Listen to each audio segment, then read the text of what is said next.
it is. Aha! The Louvre. No time to waste. We've got lots of art to see.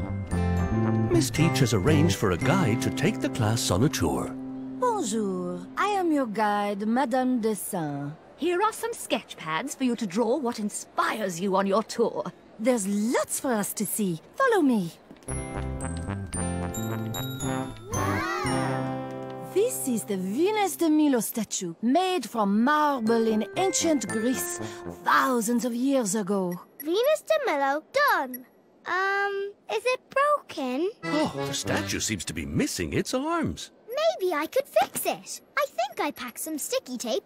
We must not touch the art in the Louvre. It is very old and we wouldn't want to damage it. Oh, that's probably how it got broken in the first place. Oh no, the Venus de Milo is very old. It was damaged a long time ago.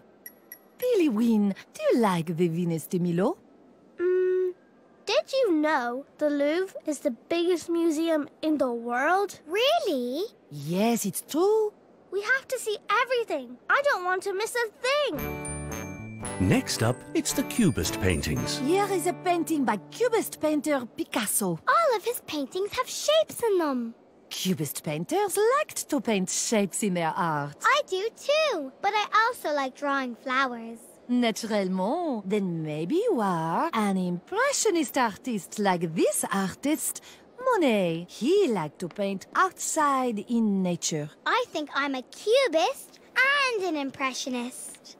We haven't seen the Mona Lisa yet, and it says here it's the most famous painting in the world. It's right here. The Mona Lisa. Ooh. Why is it so famous?